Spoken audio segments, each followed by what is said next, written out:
We're talking with Jane Curtis, and we're going to find out about these territories that the United States has scattered throughout the world, mostly in the Pacific, but let's find out a little bit about them. Jane, welcome. Good morning. Good morning. Well, we tend to think of the United States as a big chunk of North American continent with Alaska and Hawaii on the side. But there are actually these footholds in other parts of the world. Right. And they're in a variety of statuses, if you could say statuses. I'm going to use a couple of maps in talking today. And most of these places are tropical paradises, quote unquote. Right. You know, as far as their climate and the palm trees and the picturesque volcanic things. But let's look at picture number 1, please, which is actually a map. And this shows us, now this is a projection of the map, of course. Alaska is really not as big as the United States, but you know the projection. This shows you the relative position. Yeah, the United States is there, and we have some of the Pacific territories shown, and we have the beginning of the ones over in the Caribbean. Those are the 2 areas of the world in which we have a foothold.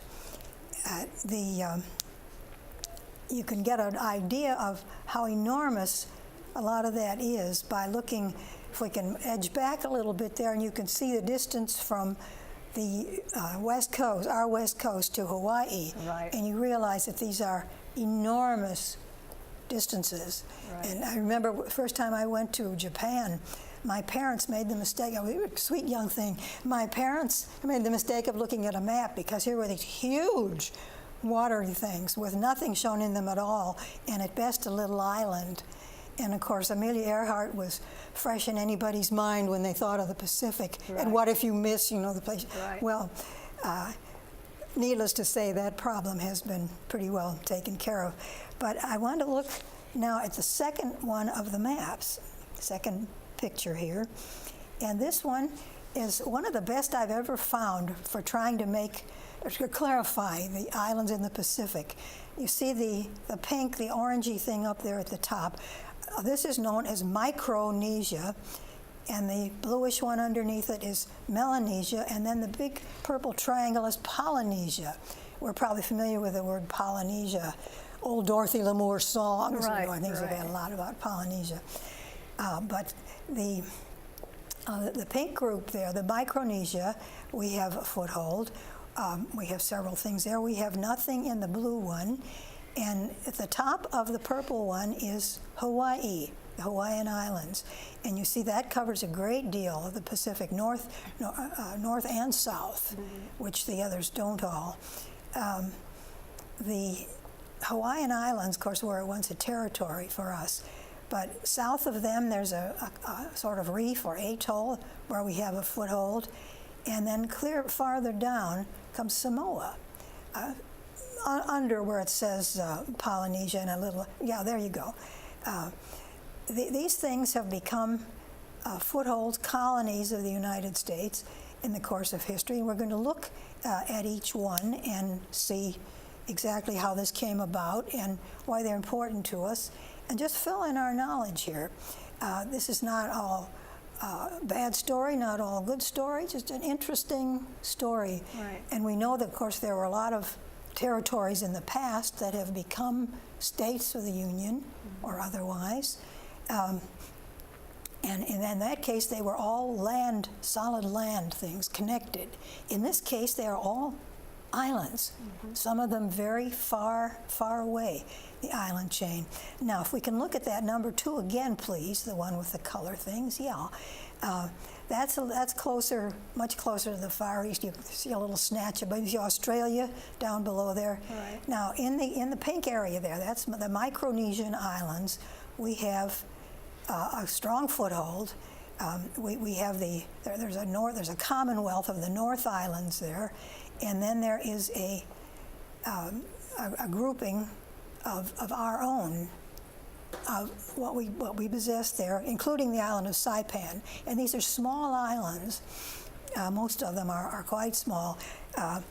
Saipan, for example, has an area of, well, our whole group there on the top is 188 square miles, which is not very much. Not very large. When you think of it, and most of them are smaller than that. The islands often run in chains. People have remarked on that. Why do they run in a curve sometimes? And that's because of the geology. They're all sitting on these moving plates of the Earth's crust. And the Hawaiian Islands are a great example because they show how a hot spot where there's magma and action down below is moving over a place where it can get out. And so you got a chain of islands going on, and they're all they're attractive and kind of romantic and interesting in thought, but they're very useful for as bases and for refueling, refitting places for sea travel, and for tourism in the most recent years. Tourism has become a huge, huge thing. Now, Saipan, in that map again, yeah, please. It's up toward the upper left corner there, the Marianas.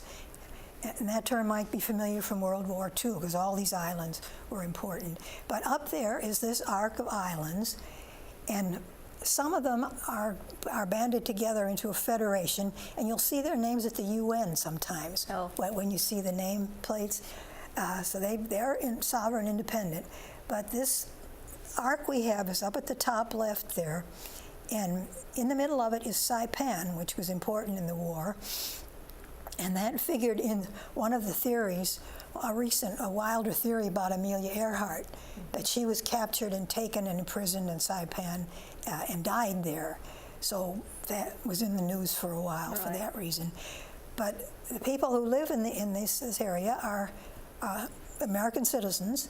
The population, and most of them now, small as they are often at least half Caucasian, Western, and only half of the remaining people who were there.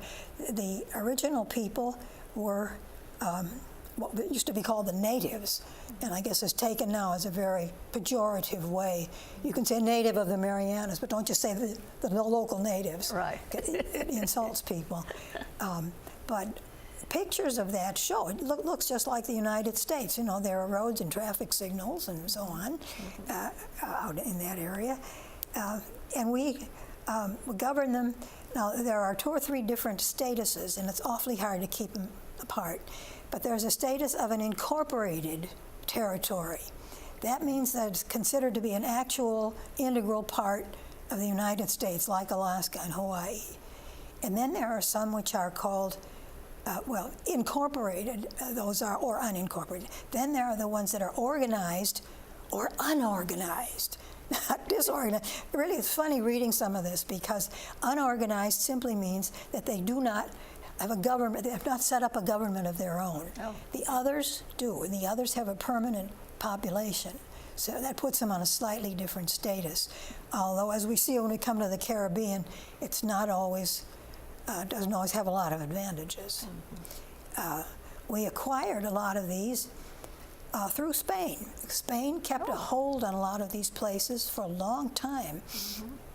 And it was only in the Spanish-American War that they were formally ceded. We don't think about the Spanish being in that part of the country, or that part of the world. Well, we don't, but you know, if you start reading the back, one of the prominent explorers was Magellan, Ferdinand Magellan, and it was Spain and Portugal, and they were out there. It must have taken some kind of bravery. The theories were still then that you came to the edge of the earth and you'd just drop off into nothing, but they'd sail and they'd sail and they found these places. And of course they brought very mixed blessings. They put them in touch with the world, which might not have been so good, but they brought European diseases, venereal disease, smallpox, all kinds of things that just hit these people. Huge swaths of population died off. But the islands became very important as stopping points, refueling stations. And then when the Spanish were also developing holdings in the Caribbean, and they couldn't go back, you know, clear over Asia and Europe to get them, so the connection was a sea connection. And a lot of these got going in that way.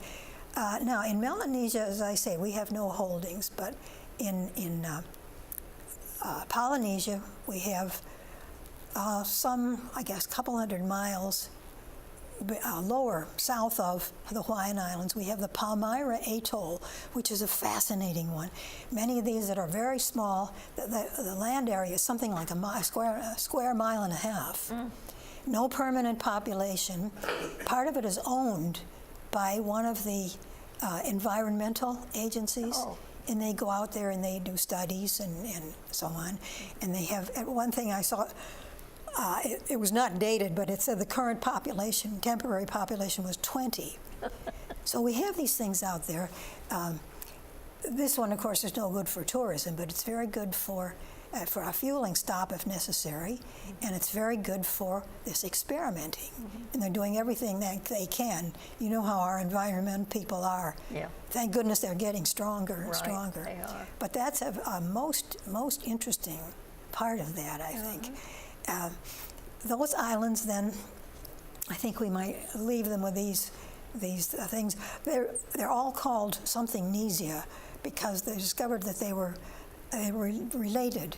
The origins were up, what we were looking at, Micronesia, and the people up there are related by language. They had regular languages. They weren't just cave folks or anything like that. But they expanded out into these other two areas, and the languages have kept relationships, which is why they realized that they're all related, and a movement occurred there. It's as though you were to say, English, German, and Norwegian are related languages, and they are. You can find a lot in common, but you couldn't handily converse between the two. But it's enough to show that they're related, and that's where all that got going. The Pacific, the islands some of them are so low. One of them, for instance, the highest thing was 12 feet above sea level. 12 feet above sea level, and presumably that's at high tide, I suppose. But then some of them, one of them was 21 feet, and some of them, a few of them have volcanic, most of them have had it at one time or another, but volcanic action and some earthquakes. And in those cases, they're beautiful. Oh yes, rich soil. Pango and lovely stuff, and really Hollywood has shown them all kinds of ways. But when you think now of our other, this accounts for 3 of the main, well, I didn't mention Guam. Guam is also part of the Marianas, and that's one that we would all recognize. And Wake Island is not exactly within sight of it, but it's at least, it's grouped together with Guam. And Guam is fairly large. If we can have a look at picture number 3, please. It's the one that's not a map. And this will, is a close-up of some of these. The one on the very left is Guam, an oddly shaped island, a mountaintop. These things are mostly that. And you can, we'll see some of the others. Compare it with Puerto Rico. You can see that down in the corner there. Next to Guam, we have the other ones, Virgin Islands, are up there on the right. Yes, the people on Guam are citizens. There is not a lot of actual industry or anything like that, but airlines, now in some of these cases, on some of the Marianas, in fact, I think maybe on Guam, the United States Air Force actually administers it and rules it. And in other ones, the Department of the Interior takes care of it. But they're integrated, so to speak, more with the United States. But the ones that aren't, but elect their own government, are in a different status. And they apparently do indeed pay income taxes. Oh, really? A lot of people have said, oh, well, they just don't want to join. Puerto Rico just doesn't want to join because then they'd have to pay income taxes. Well, they do. They have their own systems. Right. But there are considered to be 5 or maybe 6 that are in this category where they really are pretty much more integrated, but belong to us otherwise. It's very curious, and they're all American citizens. They can't all vote. They're subject to conscription for the draft. There are a couple of units that were from, I guess, certainly from Puerto Rico, but I think maybe from one of the Pacific ones too. And Guam, as you know, had a very important and bloody history. So, of course, these islands are much closer to Japan than they are to us. So you can see why Japan was not out to let them go. But moving over to the Caribbean now, if we can look at map number 4, please. This is a lovely map. It's so clear and nice. They're all shown in green. And you see the tip of Florida there. And you come down then through Cuba, and there's the Dominican Republic, island Dominica. And the little package after it is Puerto Rico. And then a little gaggle of islands. And then there's the American Puerto Rico. It's all the, wait, let me start that again. You see Puerto Rico, and then the Virgin Islands begin, and they are divided between the United States and England. And you see again this phenomenon of the curve. Right. The United States has 3 main islands there. They were discovered, or credit for discovery goes to Christopher Columbus at any rate, who named them after one of the Virgin Guadalupe, I think, the Virgin of Guadalupe. But that's how they got their name. And Spain, of course, was the big power in the area at that time. The British, the arc that goes down when the British goes right down and lands in the middle of the north coast of South America there. So they're a link. They look like stepping stones, except that there is more, or sometimes less, much less, territory in between, causing these little channels that do terrible things to water when water gets excited. I think we've seen that map a lot recently with the hurricanes. And we have definitely seen that. Now, Puerto Rico is interesting. There have been people say, oh, well, why don't we just make them a state? You know, why are we hanging out there? Well, for a long time, they didn't want to be a state. Right. Because they were subject then, you know, to the taxes and to other things that they just assumed not be. And the same with the Virgin Islands, but more so with Puerto Rico. Well, the other side of the argument was, of course, let's join, and both Puerto Rico and the Virgin Islands elect their own government, so they are integrated. And Puerto Rico, well, each one of them has a representative in the House of Representatives, but they can't vote, like the District of Columbia, which is another form, really, when you think of it, of territory. That's right. They're citizens, but they don't have all these rights. But if somebody moves, on the news the other day, they were interviewing an orthopedic surgeon born and educated in Puerto Rico and became a resident of Texas later. And he said that what was happening now, after they moved to the mainland and became a tax-paying citizen of a state, they could vote in federal elections. Otherwise, they can only vote, say, for the governor of their territory, right, or they can vote for candidates in the primaries. They can vote. So really fascinating and mixed up. If I were to go down each of these categories for each of these things, I mean, it would be today at 5 o'clock, because they're all a little bit different. Now, one is organized but not integrated. Another one is integrated but not organized. They just go around and around and around. Now, these territories we also got through the Spanish connection, except for the Virgin Islands. They have this close-up now. You can see there's Puerto Rico, and then not very far away over the channel, you see there are 3 islands there grouped together, and those are the 3 main ones: St. Croix, St. John, and St. Thomas of the American Virgin Islands. St. John is British, and then the arc goes down. The British are there. I presume they have some kind of liaison. I haven't heard anything about British activities, relief activities down there, but presumably somebody's doing something. But we bought the Virgin Islands from Denmark. Oh. And they had a very interesting background, because you had Christopher Columbus discovering the islands, 1493, I guess, was 1490, one of the early things there, and naming the islands. And not long after that, of course, Spain took over, but the British got hold of it somehow. And I was unable to track that down without spending days and days looking. But the British somehow had it for a while. And the British gave way later to, there were Danes down there from the beginning. There were Danes down there in the 1600s. I guess they just liked it. But it eventually wound up in French hands, and then the Danes bought it and got it. And in 1918, we bought it from the Danes. We also tried to buy Greenland because they had this jurisdiction. It wasn't an integral part of anything, but they had jurisdiction, and they were the ones you had to go to for it. And they wouldn't sell. They wouldn't sell Greenland. Okay. But we bought it from the Danes, all square and fair and legal.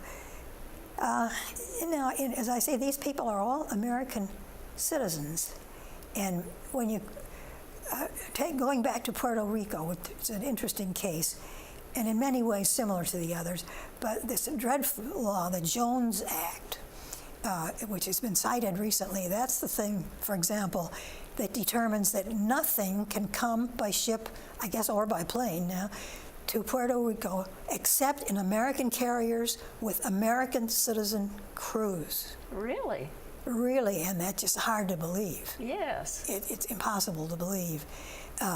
Harry Truman looked over a lot of this stuff, and one of the good things he did was ease up on a lot of this. He did not cancel that one. I don't know why. Maybe he did what he could to get through Congress on that. But he released the problem a great deal, and that meant that all this stuff that's piled up on the dock in San Juan, that they can't get around to anybody because they don't have the fuel and they don't have the drivers. People can't get to work. So the good preparations were not made in advance in case this should happen. You say, well, it'll never happen every 1,000 years. However, I stumbled across that little fact in, what was the year? 1899, I think, was the year. There were 2 hurricanes, direct hits on Puerto Rico in the month of August, within a couple weeks of each other, just like now. Just like this year. Just like now. That occurred then. And with a loss of, they said, 3,400 lives, and livelihood for everybody completely destroyed. Well, it must have been much like now, except that there weren't all these ways. There weren't helicopters. Hillary Clinton was talking, why don't they get more helicopters? You can drop stuff to people. Who knows? Yeah. But fortunately, anyway, Trump got busy and said, well, we'll cancel this about the having to come from American ports on American ships with American crews. Because they mentioned in another commentary, Dominica, another island there, which we never did get hold of. Dominican Republic and Haiti are on that island. But finally, the White House did say, we're waiving that, we're canceling that, anybody can come in. But the Puerto Ricans, you heard actual things until their batteries ran out, and until they could get their towers again going again for their hand phones. But we actually had things on the radio. The radio was very good coverage of this. But they were saying, Dominica standing by, begging us, we want to send this to you. And the law saying, no, you can't do it. That's just unbelievable. So they got a raw deal there. I knew there was something about Congress having to pass something in order to get the help to Puerto Rico. Well, they had to pass releasing funds, which they finally did. But see, they had just had Harvey, and that was one thing. People were kind of worn out from that. And the outliers of Harvey, I think, had done a little bit of damage in the Caribbean there, because it was a strong storm, but nothing like what came later. Oh, yeah. And then have 2 direct hits. They really should have waived it just from the word go. Oh, yeah. But the people there now, I know somebody here, I have a friend here who has a mother and family in Puerto Rico, and she told me the other day that they have water, at least where they are now. And that, of course, is a very, very important thing. Very important. And nothing that you can tamper with. But they're on the coast, and one doesn't know if the coast is at an advantage or at a disadvantage in that. But the interior, a lot of the roads are gone, but they finally got enough trucks. I heard this morning they have enough trucks, but the drivers, they don't have enough drivers. because the drivers, for one thing, can't get into work in a lot of cases. Right. But in other cases, they don't want to leave their families. They want to be there, do whatever can be done. Help the family. So it's a rough situation about that.